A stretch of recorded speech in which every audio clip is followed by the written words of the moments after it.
Hi guys, అందరు ఎలా ఉన్నారు? Welcome to my channel MK web technologies. ఈరోజు మన క్లాస్లో జావా వేరియబుల్స్ గురించి, డేటా టైప్స్ గురించి తెలుసుకుందాము. ఫస్ట్ ఏంటంటే జావా వేరియబుల్స్. వేరియబుల్స్ వల్ల ఎందుకు యూజ్ చేస్తాము? Variables are use to store a data. Variables variables are use to store a data. ఒక డేటాని స్టోర్ చేసుకోవాలన్నా, ఒక వాల్యూని స్టోర్ చేయాలన్నా, లేదంటే ఒక ఆబ్జెక్ట్ని స్టోర్ చేసుకోవాలన్నా కూడా మన జావాలో వేరియబుల్స్ అనేది కంపల్సరీ మనం క్రియేట్ చేయాలండి. వేరియబుల్స్ క్రియేట్ చేయకుండా మన డేటాని స్టోర్ చేసుకోవడానికి కుదరదు అనమాట. పాసిబిలిటీ కూడా ఉండదు. ఆ వేరియబుల్ని ఎలా డిక్లేర్ చేయాలి? వేరియబుల్కి ఒక సింటాక్స్ ఉంటుందండి. వేరియబుల్స్కి ఒక సింటాక్స్ ఉంటుంది అనమాట. ఆ సింటాక్స్ ఏంటంటే, ఫస్ట్ మనం ఎప్పుడైనా ఏ వేరియబుల్ అయినా డిక్లేర్ చేసేటప్పుడు దాని యొక్క టైప్ అనమాట. ఆ వేరియబుల్ యొక్క టైప్ని మనం మెన్షన్ చేయాలి. ఆ డేటా టైప్స్ గురించి నేను నెక్స్ట్ వేరియబుల్స్ టాపిక్ అయిపోయిన తర్వాత నేర్పిస్తాను. ఫస్ట్ ఏంటంటే జస్ట్ సింటాక్స్ గురించి చూడండి. ఫస్ట్ డేటా టైప్ అనేది డిక్లేర్ చేసుకోవాలి. డిక్లేర్ చేసిన తర్వాత వేరియబుల్ నేమ్ అనేది ఇవ్వాలన్నమాట. ఆ వేరియబుల్ నేమ్ కూడా మనకి కొన్ని రూల్స్ అండ్ రెగ్యులేషన్స్ ఉంటాయండి. అవి తర్వాత చెప్తాను. ప్రజెంట్ ఏంటంటే మనకి ఏదైనా ఒక వేరియబుల్ని డిక్లేర్ చేయాలనుకున్నప్పుడు మన స్టార్టింగ్ లెటర్ ఎప్పుడు స్మాల్ లెటర్తోనే స్టార్ట్ చేయాలి. క్యాపిటల్ లెటర్తో స్టార్ట్ చేయకూడదు. ఇది బేసిక్ రూల్ అండి. మెయిన్ ఇంపార్టెంట్ రూల్ కూడా. ఇప్పుడు ఏంటంటే నేను జస్ట్ ఒక నెంబర్ అని చెప్పి ఇస్తున్నాను. ఈ నెంబర్ అనేది ఏంటండి? ఒక వేరియబుల్. ఫస్ట్ సింటాక్స్ రాద్దాము. Data type variable. Data type ఇచ్చాము, బాగానే ఉంది. వేరియబుల్ ఇచ్చాము, బాగానే ఉంది. ఇప్పుడు వాల్యూని ఎలా అసైన్ చేయాలండి? మన లాస్ట్ వీడియోలో నేను చెప్పానండి.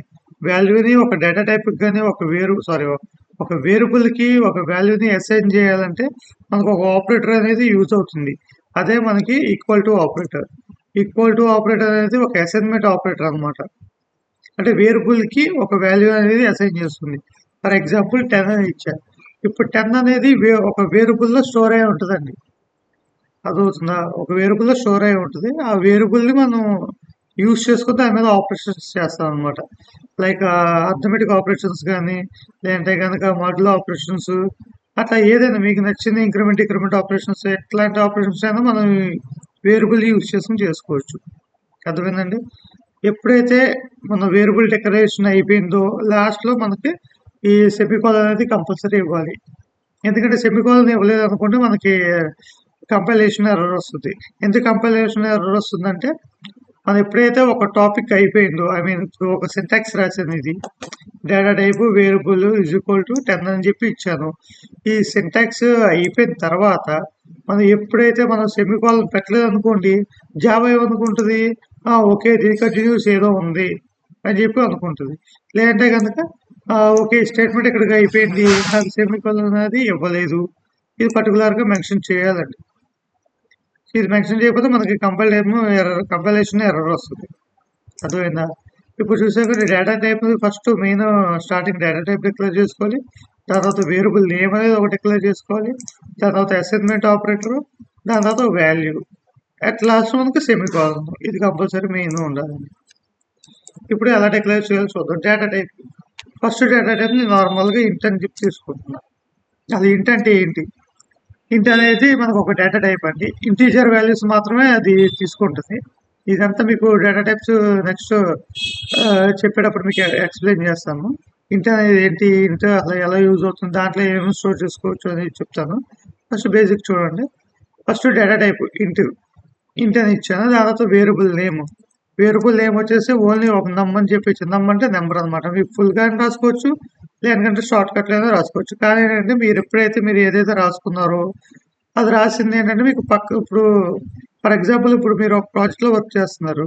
ఆ ప్రాజెక్ట్లో వర్క్ చేస్తున్నప్పుడు ఏంటంటే మీరు రాసుకుంటారు, బాగానే ఉంటుంది. వేరియబుల్స్ రాసుకుంటారు, మెథడ్స్ డిక్లేర్ చేసుకుంటారు, అన్ని డిక్లేర్ చేసుకుంటారు. కానీ ఎప్పుడైతే మీ షిఫ్ట్ అయిపోయి మీరు వెళ్ళిపోతున్నారో సేమ్ అదే ప్రాజెక్ట్ మీద వేరే సీనియర్ డెవలపర్ కానీ, లేదంటే జూనియర్ డెవలపర్ కానీ వచ్చి వర్క్ చేస్తున్నప్పుడు వాళ్ళకి అర్థం కావాలి. దే మస్ట్ షుడ్ అండర్స్టాండ్ కదా.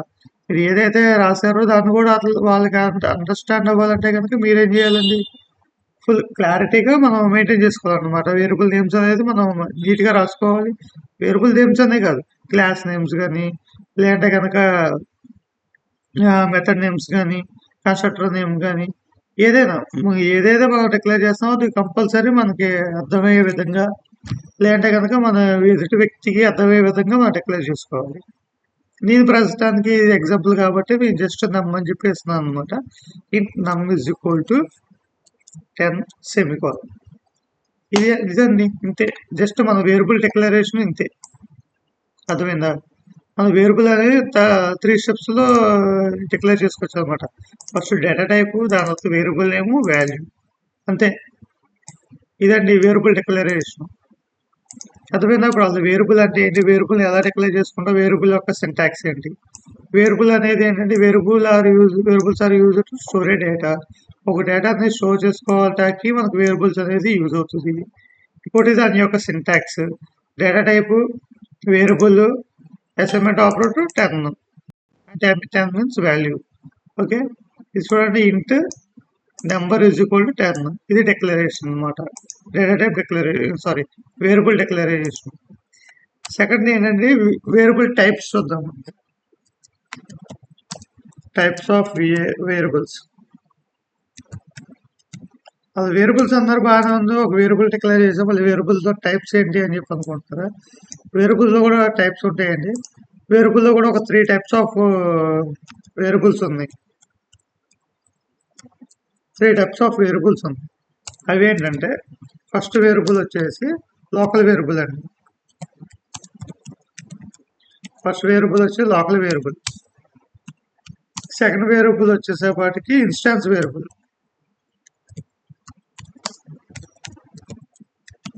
సెకండ్ వేరియబుల్ వచ్చేసి ఇన్స్టాన్స్ వేరియబుల్. థర్డ్ వచ్చేసేపాటికి స్టాటిక్ వేరియబుల్.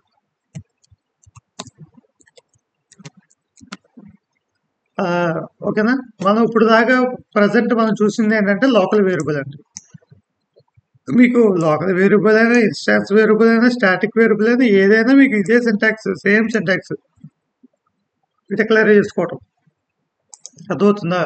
మీరు ఈ మూడిట్లో ఏ వేరియబుల్ డిక్లేర్ రాసుకున్నా కూడా, మీరు క్రియేట్ చేద్దాం అనుకున్నా కూడా దాని యొక్క సింటాక్స్ ఇదే. ఏం చేంజ్ ఉండదు. జస్ట్ మీకు స్టాటిక్ వేరియబుల్కి వచ్చేసరికి స్టార్టింగ్ స్టాటిక్ అని చెప్పి ఉంటుందండి, అంతే. మీదంతా సేమ్ టు సేమ్. అది ఇప్పుడు చూద్దాము. ఫస్ట్ ఏంటండి లోకల్ వేరియబుల్. ఆ లోకల్ వేరియబుల్ అంటే ఏంటి? ఆ లోకల్ వేరియబుల్ ఎందుకు యూజ్ చేస్తాం? లోకల్ వేరియబుల్ అంటే ఏం లేదండి. లోకల్ వేరియబుల్ అంటే మన క్లాస్ లోపల మెథడ్ ఇన్సైడ్ డిక్లేర్ చేసుకునే దాన్ని లోకల్ వేరియబుల్ అంటాం అనమాట. ఎప్పుడైతే మనం క్లాస్ లోపల మెథడ్ ఇన్సైడ్ మనం డిక్లేర్ చేసుకున్నామో ఆ యొక్క వేరియబుల్ని మన ఎంటైర్ క్లాస్, అంటే సేమ్ అదే క్లాస్లో, సేమ్ అదే క్లాస్ నేమ్లో ఎంటైర్, అంటే మీ ప్రాజెక్ట్ అయిపోయేదాకా ఎక్కడైనా మీరు దాన్ని యూజ్ చేసుకోవచ్చు. అర్థమవుతుందా? దాన్ని కాల్ చేసుకోవచ్చు అనమాట. ఓకేనా? దాని యొక్క మీనింగ్ రాద్దామండి. లోకల్ వేరియబుల్ అంటే ఏంటండి? Which is declared inside class, inside a method is called local variable. అర్థమైందండి? క్లాస్ లోపల అంటే మెథడ్ లోపల డిక్లేర్ చేసుకునే దాన్ని మనం లోకల్ వేరియబుల్ అంటాం. ఫర్ ఎగ్జాంపుల్ కూడా ఇస్తాను చూడండి. ఫర్ ఎగ్జాంపుల్ ఏం చేద్దామంటే ఒక క్లాస్ డిక్లేర్ చేసుకున్నాం. క్లాస్ ఎంకే అని చెప్పి ఒక క్లాస్ డిక్లేర్ చేసుకున్నానండి. Curly brackets open close. ఇది క్లాస్ డిక్లరేషన్ అనమాట.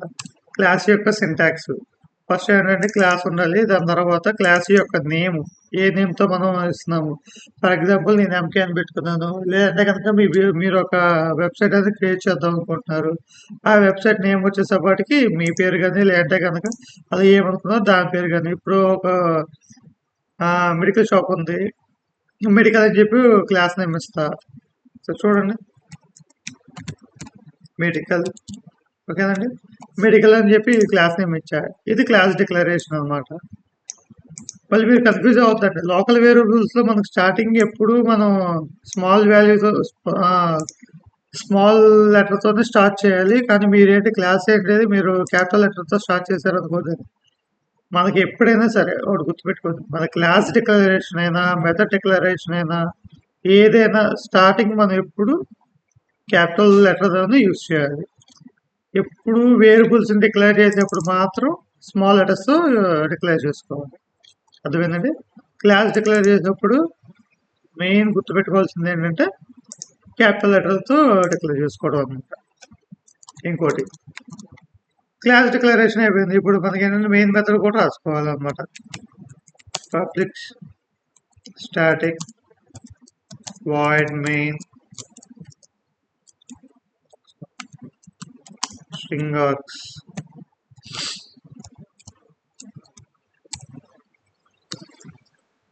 ఇది మెయిన్ మెథడ్. ఎప్పుడైతే మన క్లాస్ నేమ్ మెడికల్ ఇచ్చామో ఇక్కడ నుంచి ఇక్కడ వరకు మన క్లాస్ డిక్లరేషన్ అండి. ఎప్పుడైతే public static void main string ఇచ్చామో ఇది మెయిన్ మెథడ్ అనమాట. మనం ఎప్పుడైతే ప్రోగ్రామ్ రన్ చేసామో మనకి స్టార్టింగ్ ఎక్కడి నుంచి రన్ అవుతుందండి. స్టార్టింగ్ పాయింట్ మెయిన్ మెథడ్ అనమాట మనకి జావాలో. అర్థమైందండి? ఒకవేళ మీకు మెయిన్ మెథడ్ డిక్లేర్ చేసుకోకుండా మీరు రన్ చేశారంటే రన్ అవ్వదండి. ఎందుకంటే జేవీఎంకి అర్థం కాదు. మీకు మెయిన్ మెథడ్ అసలు ఉందా లేదా అని చెక్ చేసుకుంటే మీకు ఎర్రర్ కూడా వస్తుంది అనమాట. రన్ టైం ఎర్రర్ కూడా వస్తుంది. ఓకేనా? ఇప్పుడు డిక్లేర్ చేస్తాం. ఇప్పుడు మనం ఏమన్నాడు లోకల్ వేరియబుల్ అంటే ఏమనుకుందాం, which is declared inside the class inside a method is called local variable. Inside the class లోపల ఇది ఒక మెథడే కదండి. మెయిన్ మెథడ్ ఇన్సైడ్ అనమాట. అంటే రెండింటి లోపల డిక్లేర్ చేసేదాన్ని మనం లోకల్ వేరియబుల్ అని చెప్పి అంటాం అనమాట. చూడండి, ఇంట్ నమ్ ఈజ్ ఈక్వల్ టు 10 అని చెప్పి ఇచ్చాను. ఇది నా లోకల్ వేరియబుల్ డిక్లరేషన్ అనమాట. ఇప్పుడు ఫర్ ఎగ్జాంపుల్ దీని కింద నేను మెథడ్ డిక్లేర్ చేసుకోవచ్చు, లేదంటే కనుక నాకు కొన్ని లాజిక్స్ రాసుకోవచ్చు, ఇఫ్ కండిషన్స్ ఫర్ ఏదైనా డిక్లేర్ చేసుకోవచ్చు. కానీ ఈ వాల్యూ అనేది నేను ఎంటైర్ నా మెడికల్ అనే క్లాస్లో ఎక్కడైనా నేను యూజ్ చేసుకోవచ్చు. That is called local variable. అర్థమైందండి? మీకు అర్థమైంది అనుకుంటా. లోకల్ వేరియబుల్ అంటే which is declared inside the class and inside a method is called local variable. అర్థమైందా? ఓకే అండి. ఇంకోటి ఇన్స్టాన్స్ వేరియబుల్. ఇన్స్టాన్స్ వేరియబుల్ అంటే ఏంటి?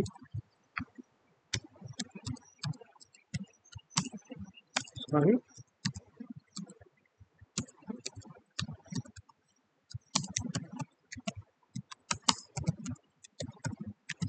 ఇన్స్టాన్స్ వేరియబుల్ అంటే ఏంటి? ఇన్స్టాన్స్ వేరియబుల్ అంటే ఏం లేదండి, సేమ్ ఇది ఎగ్జాంపుల్ తీసుకున్నామంటే కనుక ఫస్ట్ ఏమన్నాడంటే which is declare inside the class అన్నాడు. ఓకే, ఇన్సైడ్ క్లాస్ లోపల డిక్లేర్ చేయాలి. చూడండి, సేమ్ ఇదే కాపీ పేస్ట్ చేస్తున్నాను. Which is declare inside the class లోపల డిక్లేర్ చేసిన బాగానే ఉంది. కానీ ఏంటంటే మనం ఇన్స్టాన్స్ వేరియబుల్కి వచ్చేసే వాటికి inside the class and outside the method. అర్థమైందండి? Outside the method. Okay, ఏదైతే మనం ఒక వేరియబుల్ని డిక్లేర్ చేసినప్పుడు అది inside the class and outside the method declare చేసాము, దాన్ని మనం ఇన్స్టాన్స్ వేరియబుల్ అంటాం అనమాట. ఫర్ ఎగ్జాంపుల్ సేమ్ ఇదే ఇక్కడ కాపీ పేస్ట్ చేస్తాం చూడండి. ఎగ్జాంపుల్ ఇది కూడా మనం క్లాస్ డిక్లేర్ చేసుకున్నాము. వాడు ఏమన్నాడు, డిక్లేర్ ఇన్సైడ్ ది క్లాస్ లోపల డిక్లేర్ చేయండి, అవుట్ సైడ్ ది మెథడ్ అనమాట.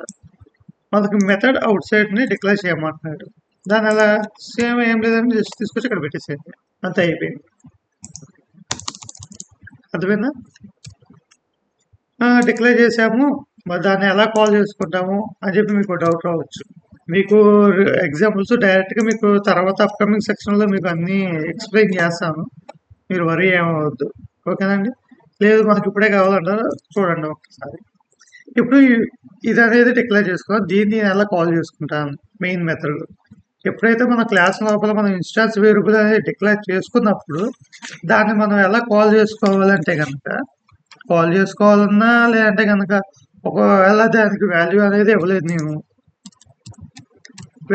ఇవ్వలేదు, ఇప్పుడు దానికి వాల్యూ అనేది అసైన్ చేయాలి. దాన్ని ఎలా అసైన్ చేస్తాము. అసైన్ చేయాలనుకున్నప్పుడు ఏంటంటే దానికి ఒక కన్స్ట్రక్టర్ అనేది క్రియేట్ చేయాలి. దేని కన్స్ట్రక్టర్ క్రియేట్ చేయాలి? వేరియబుల్ కాదండి. ఎప్పుడైనా మనం మెయిన్ క్లాస్‌కి ఒక కన్స్ట్రక్టర్ అనేది క్రియేట్ చేసి వాటి లోపల మనం వేరియబుల్‌ని డిక్లేర్ చేసుకోవాలండి. మీకు కన్స్ట్రక్టర్ క్రియేషన్ అదంతా మీకు నెక్స్ట్ అప్‌కమింగ్ క్లాస్‌లో హూప్స్ కాన్సెప్ట్ చెప్పుకుంటాం కదా! అప్పుడు మీకు క్లారిటీగా ఎక్స్‌ప్లెయిన్ చేస్తాను కన్స్ట్రక్టర్ గురించి. ఓకే. ప్రస్తుతానికి దీన్ని ఎలా కాల్ చేయాలో చూద్దాము.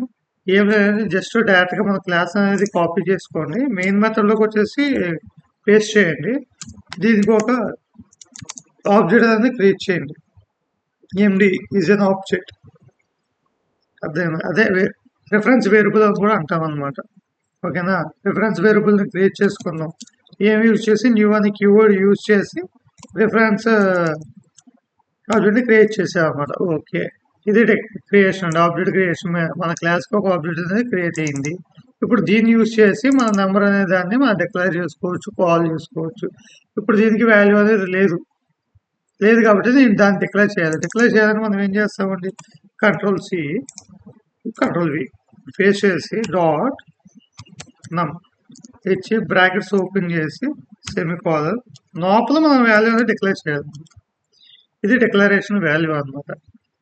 ఓకే అండి. ఇప్పుడు దీనికి క్లాస్కి ఆబ్జెక్ట్ క్రియేట్ చేశారు, బాగానే ఉంది. ఆబ్జెక్ట్ ద్వారా వేరియబుల్ని కాల్ చేసి దానికి ఒక వాల్యూ అనేది అసైన్ చేశారు. మరి దీన్ని ఎలా ప్రింట్ చేయాలి? అర్థమైందండి. దీన్ని ఎలా ప్రింట్ చేయాలి అంటే కనుక ఏం లేదండి, మీరు ఇంకో సపరేట్ లైన్ ఏం రాసుకోగలరు. జస్ట్ ఇక్కడ రాసేయండి system dot out dot print L N. Print L N అంటే నెక్స్ట్ లైన్ అర్థమండి. జస్ట్ ఇక్కడ బ్రాకెట్స్ ఒకటి పెట్టేసేయండి మీకు సరిపోతుంది. ఓకే, అంతే, సింపుల్ అయిపోయింది. ఏం చేయలేదండి, జస్ట్ మన ప్రింటింగ్ స్టేట్మెంట్ రాసాము. ప్రింటింగ్ స్టేట్మెంట్ లోపల ఇన్సైడ్ మనం ఎండీని కాల్ చేసుకున్నాం అనమాట. ఎండీ డాట్ నెంబర్ 10 అని చెప్పాను. ఇప్పుడు దీన్ని మనం ప్రింట్ చేసాం అనుకోండి, మనకు అవుట్పుట్ వచ్చేటప్పటికి మనకు 10 అనే వాల్యూ వస్తుంది అనమాట. అర్థమైనా? ఇది ఇన్స్టాన్స్ వేరియబుల్. ఇన్స్టాన్స్ వేరియబుల్ అనేది ఎప్పుడు ఎక్కడ డిక్లేర్ చేయాలండి? Inside the class and out side A method is called a instance variable. దాని యొక్క ఎగ్జాంపుల్, క్లాస్ క్రియేట్ చేసాము, క్లాస్ లోపల ఒక వేరియబుల్ డిక్లేర్ చేసుకున్నాం వితౌట్ వాల్యూ.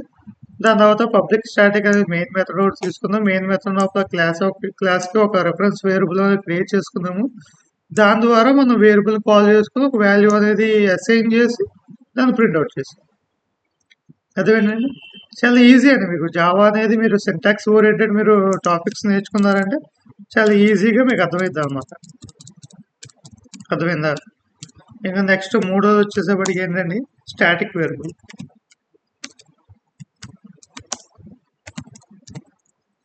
స్టాటిక్ వేరియబుల్ అంటే ఏంటి?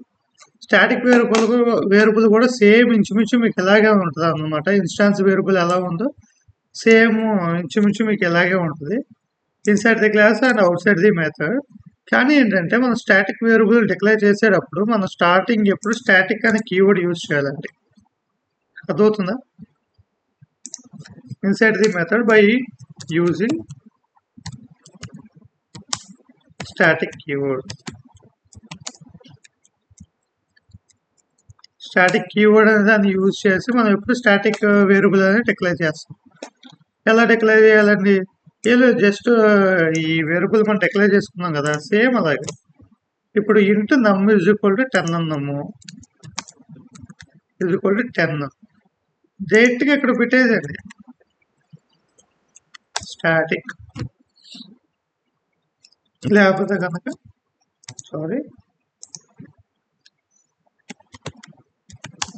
స్టాటిక్ కీవర్డ్ అనమాట. అర్థమవుతుందా? ఇలా మనం డిక్లేర్ చేసుకుంటాం. మీకు ఈ స్టాటిక్ కీవర్డ్ గురించి, స్టాటిక్ వేరియబుల్ గురించి అండ్ ఇన్స్టాన్స్ వేరియబుల్ గురించి మీకు ఎప్పుడైతే మీకు ఈ హూప్స్ కాన్సెప్ట్ స్టార్ట్ అయ్యింది కదండి, అప్పుడు మీకు మ్యాక్సిమం ఎక్స్ప్లెయిన్ చేయడానికి ట్రై చేస్తాను విత్ లైవ్ ఎగ్జాంపుల్స్. ఇప్పుడు ప్రస్తుతానికి ఏంటంటే మనం జస్ట్ అసలు వేరియబుల్స్ అంటే ఏంటి, వేరియబుల్స్ అలా ఎందుకు యూజ్ చేస్తాము, వేరియబుల్స్ టైప్స్ ఏంటి, వీటిని గుర్తుపెట్టుకోండి. ఫస్ట్ స్టార్టింగ్ వేరియబుల్స్ అంటే ఏమనుకున్నామంటే, variables are used to store a data. దాని యొక్క సింటాక్స్ ఇచ్చారు, డేటా టైపు, వేరియబుల్, వాల్యూ, దాని డిక్లరేషన్. టైప్స్ ఏమైనా చూసామంటే 3 టైప్స్ ఆఫ్ వేరియబుల్స్ చూసాము. ఏంటంటే first local variable, instance variable, static variable. Local variable అంటే ఏమనుకున్నామండి, which is declared inside the class and inside the method is called local variable. Instance variable అంటే ఏంటంటే inside the class and outside the method. అర్థమైందా? ఇంకోటి static variable కూడా same అండి, inside the class and outside the method by using the static keyword use చేసుకుని మనం static variables అనేది declare చేసుకుంటాం. అర్థమైందా? మీకు ఈ టాపిక్ వేరియబుల్స్ టాపిక్ అనేది మీకు అర్థమైందని చెప్పి అనుకుంటున్నాను. నెక్స్ట్ టాపిక్ వచ్చేసప్పుడు డేటా టైప్స్ అండి.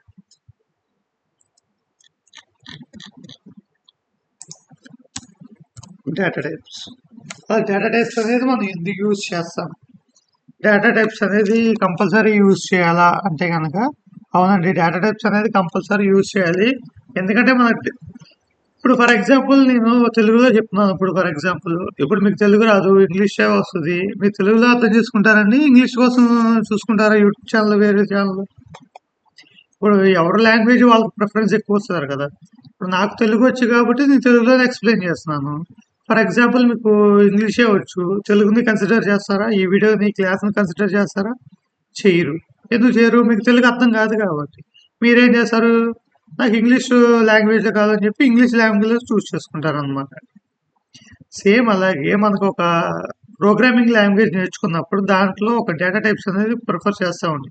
ఎందుకు ప్రిఫర్ చేస్తామంటే మన సాఫ్ట్వేర్కి, మన కంప్యూటర్కి తెలియాలి మనం ఏ టైప్ ఆఫ్ డేటాని డిక్లేర్ చేస్తున్నాము, ఏ టైప్ ఆఫ్ డేటాని డిక్లేర్ చేయట్లేదు, ఎంతవరకు డిక్లేర్ చేస్తాము, వాటి యొక్క సైజ్ ఏంటి అనే దాన్ని మన కంప్యూటర్కి తెలియాలి అంటే కనుక మనం కంపల్సరీ డేటా టైప్స్ అనేది డిక్లేర్ చేయాలండి.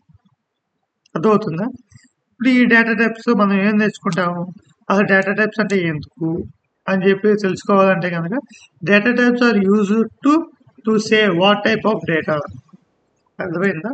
మీకు అర్థం కావడానికి మాత్రం చెప్తున్నాను. Data types are use to declare what type of data. అర్థమైందండి? డేటా టైప్ అనేది ఎందుకు డిక్లేర్ చేస్తామో, మనం ఏ టైప్ ఆఫ్ డేటా ఇచ్చామో మనకు తెలియటానికి, సిస్టమ్కి తెలియటానికి, కంపారిజన్ అయినప్పుడు కంప్యూటర్ తెలియటానికి. అర్థమవుతుందా అండి? ఓన్లీ తెలుసుకోవడానికి మాత్రమే, అండర్స్టాండ్ చేసుకోవడానికి మాత్రమే మనం డేటా టైప్ అనేది డిక్లేర్ చేస్తాం అనమాట. ఒకవేళ మీరు డేటా టైప్ లేకుండా డిక్లేర్ చేసేవారనుకోండి, మీకు కంపల్ టైమ్ ఎర్రర్ వస్తుంది. ఎందుకంటే కంపల్సరీ మనకి జేవిఎం అనేది డేటా టైప్ అనేది డిక్లేర్ చేయాలి. ఒకవేళ డేటా టైప్ డిక్లేర్ చేయలేదంటే అది దానికి అర్థం కాదనమాట, ఏ టైప్ ఆఫ్ డేటా ఇస్తున్నావు. ఇప్పుడు ఫర్ ఎగ్జాంపుల్ ఇంట్ ఈజ్ ఈక్వల్ టు 10 అన్నాం అనుకోండి, ఇంట్ నమ్ ఈజ్ ఈక్వల్ టు 10 అని చెప్పి నేను డిక్లేర్ చేయొచ్చా? ఇప్పుడు జేవిఎంకి ఈజీగా కంపల్ అవుతుంది. ఎందుకు కంపల్ అవుతుంది? ఓకే, ఇట్ అనేది ఒక data type, it is used to declare integer values. అంటే ఓన్లీ ఇంటీజర్ వాల్యూస్ మాత్రమే తీసుకునేదాన్ని ఇంటీజర్ అంటున్నాం అనమాట. అదేవిధంగా 1 to 100 కానీ అట్లా తీసుకునేదాన్ని ఇంటీజర్ వాల్యూస్ యూజ్ చేయడానికి ఇంట్ అనేది యూజ్ చేస్తాము. ఇంకోటి నెంబర్ ఇస్ వేరియబుల్ 10 డిక్లరేషన్. అంటే ఇది 10 అనేది ఇంటీజర్ వాల్యూ కదండి. సో ఇంటీజర్ వాల్యూకి మనం ఇంట్ అనేది డేటా టైప్ అని డిక్లేర్ చేస్తాం. సో ఇప్పుడు అది ఈజీగా కంపల్ అవుతుంది. ఎంత కంపల్ అయితే దానికి డేటా టైప్ ఒకటి డిక్లేర్ చేసాం కాబట్టి. అర్థమైందండి? ఇప్పుడు సేమ్ అట్లాగే మన డేటా టైప్స్లో కూడా కొన్ని టైప్స్ ఉంటాయండి. 2 టైప్స్ ఆఫ్ డేటా టైప్స్ మనకు ఉన్నాయి. 2 టైప్స్ ఆఫ్ డేటా టైప్స్ ఉన్నాయి.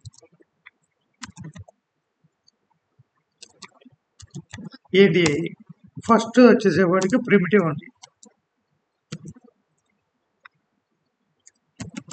Primitive data. సెకండ్ వచ్చేసేపటికి నాన్ ప్రిమిటివ్. ఈ ప్రిమిటివ్ ఏంటి, నాన్ ప్రిమిటివ్ ఏంటంటే చూద్దాం ఒకసారి. ప్రిమిటివ్ డేటా టైప్ అనమాట. ప్రిమిటివ్ డేటా టైప్ అంటే ఏంటి?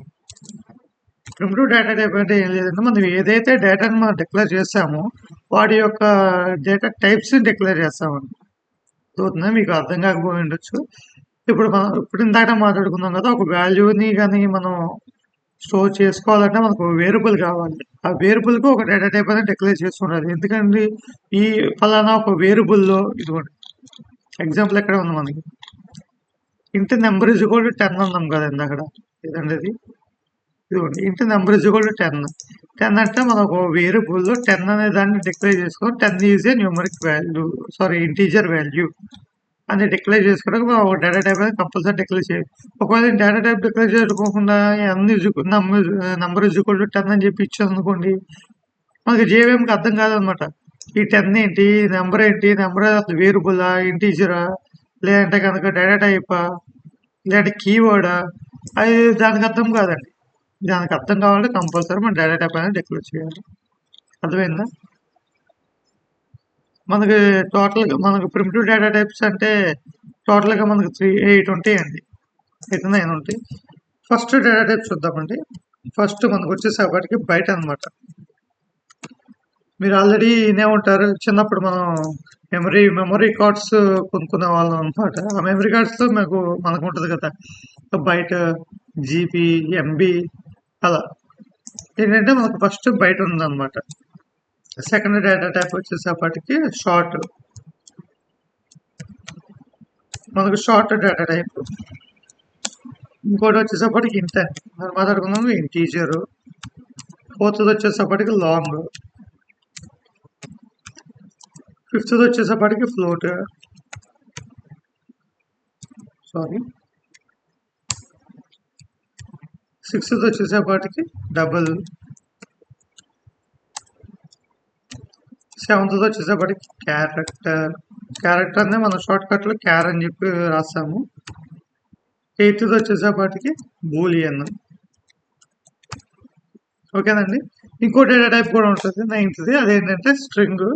అది క్లాస్, కానీ డేటా టైప్ కూడా మనం యూజ్ చేసుకుంటాం అనమాట.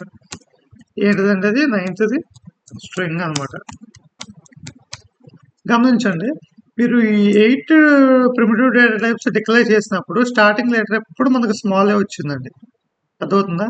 ఎప్పుడైతే మనం స్ట్రింగ్ అనే దాన్ని డిక్లేర్ చేసినప్పుడు స్టార్టింగ్ లెటర్ క్యాపిటల్ వచ్చింది. మన క్యాపిటల్ ఎక్కడ డిక్లేర్ చేస్తా ఉన్నామని చెప్పామండి, గుర్తుందా మీకు? మన క్లాస్కి మాత్రమే మనం స్టార్టింగ్ లెటర్ క్యాపిటల్ అనేది డిక్లేర్ చేసుకుంటాం అనమాట. మరి స్ట్రింగ్ కూడా స్టార్టింగ్ లెటర్ క్యాపిటల్ ఉంది, అది కూడా క్లాస్ అంటే అవునండి, స్ట్రింగ్ ఈజ్ ఆల్సో క్లాస్. అందుకని ఇక్కడ మెయిన్ మెథడ్ లో కూడా చూడొచ్చు మీరు, స్ట్రింగ్ అనేది ఒక క్లాస్ అనమాట. సో మన స్ట్రింగ్ అనేది స్టార్టింగ్ లెటర్ క్యాపిటల్.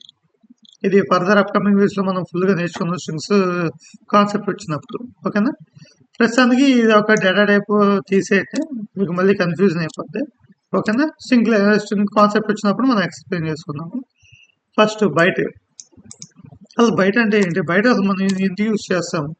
మనకి ఏదైతే స్మాల్ అమౌంట్ ఆఫ్ డేటా ఉంటుందో, బైనరీ వాల్యూస్ కానీ, లేదా కనుక చిన్నపాటి కేబీస్ అవన్నీ ఉంటాయి కదండి, వాటి యొక్క డేటాని, వాటి యొక్క వాల్యూస్ని మనం స్టోర్ చేసుకోవడానికి మనం బైట్ అనే దాన్ని యూజ్ చేస్తాం. బైట్ అనేది ఎన్ని బైట్స్ ఉంటుంది? 1 బైట్ ఈజ్ ఈక్వల్ టు, మనకి ఇది కూడా మెయిన్ ఇంపార్టెంట్ అండి. మనకి ఇంటర్వ్యూస్లో కూడా కొన్నిసార్లు అడుగుతూ ఉంటారు, డేటా టైప్స్ యొక్క సైజెస్, వాటి యొక్క బైట్స్ కానీ బిట్స్ కానీ చెప్పండి అని చెప్పి అడుగుతారు. For example 1 byte is equal to ఎన్ని బైట్స్ అండి? 8 బిట్స్ అనమాట. అర్థమైందా? ఇది మనకి కంప్యూటర్ సైన్స్ చదువుకున్న వాళ్ళకి, లేదంటే ఇంజనీరింగ్ చేసిన వాళ్ళకి బాగా యూస్ అవుతుంది. నాన్ ఐటీ బ్యాక్గ్రౌండ్ చేసిన వాళ్ళకి కొంచెం డిఫికల్ట్గా ఉంటుంది. ట్రై టు అండర్స్టాండ్, అర్థం చేసుకోండి. ఒకటే బైట్ అంటే ఏంటంటే 1 byte is equal to 8 bits అనమాట. మనకి 8 బిట్స్ అంటే మనకి దీని యొక్క సైజ్ ఎంత వస్తుందండి? మనకి -128 to 127 వరకు క్యారెక్టర్స్ వరకు మనం స్టోర్ చేసుకోవచ్చు అండి. దీని రేంజ్ అర్థమైందా? -128 to 1+127 వరకు మనం క్యారెక్టర్స్ అనేది, మన వాల్యూస్ అనేది స్టోర్ చేసుకోవచ్చు దీంట్లో, బైట్ అనే డేటా టైప్ లో. అర్థమైందా? ఇంకోటి షార్ట్ అనేది 2 బైట్స్ అండి. 2 బైట్స్ అంటే ఏంటంటే, ఇందాక 1 byte is equal to 8 bits అన్నాం కదా, ఇప్పుడు 2 బైట్ అంటే ఎంత? 16 బిట్స్ అన్నమాట. దీని యొక్క సైజ్ ఎంత ఉండదండి మనకి? 16 బిట్స్ వచ్చేటప్పటికి -32,768 to లాస్ట్లో మైనస్ తీసేయండి సరిపోతుంది. 32,768. ఓకే అండి. ఇన్ని క్యారెక్టర్స్, ఇన్ని వాల్యూస్ అనేది మనం షార్ట్ అనే డేటా టైప్లో మనం స్టోర్ చేసుకోవచ్చు అనమాట. అర్థమైందా? ఇంకోటి ఇంట్ అండి. ఇంటి యొక్క డేటా టైప్ ఇంటికి ఎన్ని బైట్స్ అండి? మనకి 4 బైట్స్. 4 బైట్స్. దీని యొక్క బిట్స్ అంటే ఇందాక 2 బిట్స్ అంటే 16 అనుకున్నాం. ఇప్పుడు 4 బిట్స్ అంటే 32 వస్తుంది కదా. 32 బిట్స్. 32 బిట్స్. దీని యొక్క సైజ్ అనమాట. దీని యొక్క సైజ్ ఏంటంటే -2,147,048. ఒకసారి 1,2,4,7,483,648. ఇదండి మన ఇంటి యొక్క సైజ్ అన్నమాట. టు సేమ్ మైనస్ వాల్యూ తీసేసి ప్లస్ వాల్యూ యాడ్ చేసేయండి. జస్ట్ కాపీ, ఇది పేస్ట్. చదువుతుందా? ఇది మన ఇంటి యొక్క సైజ్ అన్నమాట. ఇది ఇంటి యొక్క సైజ్. ఇంకోటి మనకు లాంగ్ ఉందండి. లాంగ్ యొక్క సైజు, ఫ్లోట్ యొక్క సైజు, డబుల్ యొక్క సైజు, క్యారెక్టర్, బూలియన్. ఓకే, ఈ సైజెస్ ఏంటంటే మీకు కొంచెం డిఫికల్ట్గా అనిపించవచ్చు. మనం మ్యాక్సిమం అంటే 99% మీకు రేపొద్దున ఇంటర్వ్యూస్లో కానీ లేదంటే కనుక ప్రాబ్లమ్ సాల్వింగ్స్లో కానీ ఎక్కువగా మనం వీటి మీద ఫోకస్ చెయ్యము. కానీ ఎప్పుడు ఫోకస్ చేస్తామంటే మనం ఎప్పుడైతే మన ఓన్గా మన లాజిక్ క్రియేట్ చేసుకుంటున్నప్పుడు, లేదంటే కనుక మనకి టైం కాంప్లెక్సిటీ, లేదంటే కనుక కొత్త ఇవి కలెక్షన్స్ యూజ్ చేసేటప్పుడు, ఆ టైంలో మనం వీటి గురించి మెయిన్గా డిస్కస్ చేసుకోవచ్చు.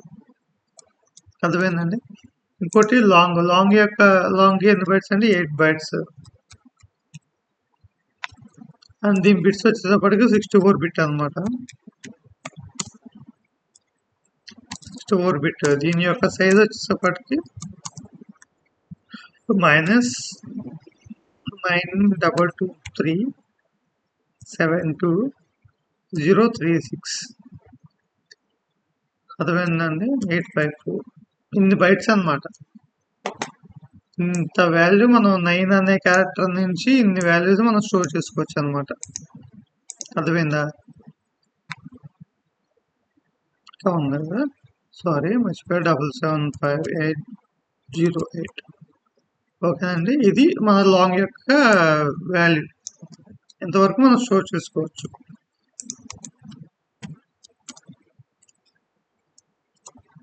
మీరు ఈ వాల్యూస్ చూసి భయపడమాకండి, నేను ఎక్స్ప్లెయిన్ చేస్తాను. ఓకే,